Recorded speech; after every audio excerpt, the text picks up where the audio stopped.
History and tradition run deep here, and so does a legacy of excellence. Thomas Jefferson, the ultimate Renaissance man, would be proud. After all, he was a politician, a writer, a diplomat, a scientist, a farmer, an architect, an inventor, the architecture school, woo, and an enophile, which of course is a lover or connoisseur of wine. And the example he set is still relevant today.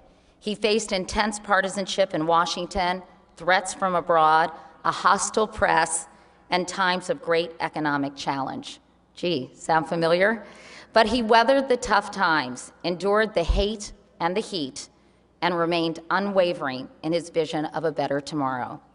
He had faith that the power and potential of every single person could change the world. You see, Thomas Jefferson was the ultimate optimist.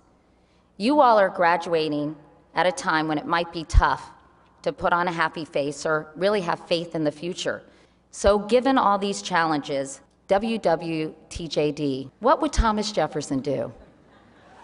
He'd persevere, he would prevail, and you'll do the same. By now, thanks to many years of education, you've mastered the 3 R's, as in reading, writing, and arithmetic, which is actually just 1 R, not 3. But there are 3 other R's that are essential for success, not just in your career, but in your life: risk, rejection, and resilience. One of my all-time favorite authors, Anna Quinlan, wrote, "Carry your courage in an easily accessible place, the way you do your cell phone or your wallet. Courage is the ultimate career move."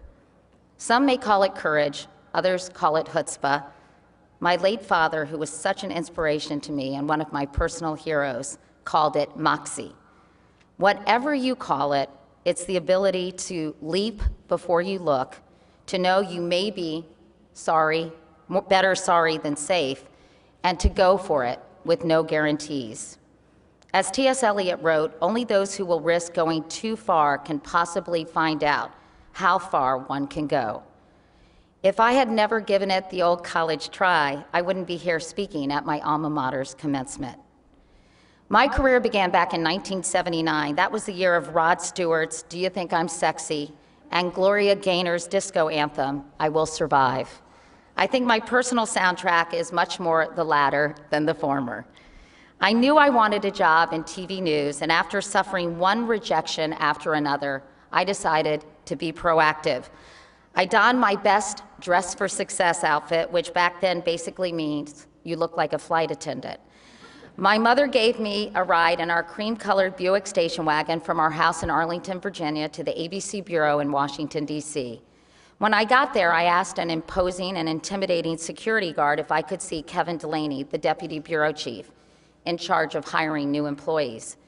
After he stopped laughing, I asked him if I could make a phone call from the lobby. So I called Davey Newman, who was executive producer of World News Tonight. Here's how it went. "Hello, Davey. You don't know me, but your twin brothers, Steve and Eddie, went to high school with my sister Kiki, and I live down the street from your cousin Julie. Can I come up and say hello?" Cut to me in the ABC newsroom being personally delivered to Kevin Delaney's door. Better yet, cut to me with my first job in television. I made coffee, I made Xeroxes, I also made friends with a lot of people I still know today. On my first day, Sam Donaldson, then the White House correspondent, leapt onto my desk and sang at the top of his lungs, "Katie," in front of the entire newsroom. It was a little embarrassing, yet strangely exciting. Imagine if I had not had the moxie to call Davey Newman. But there's another lesson in that story as well. Don't look for jobs, look for people.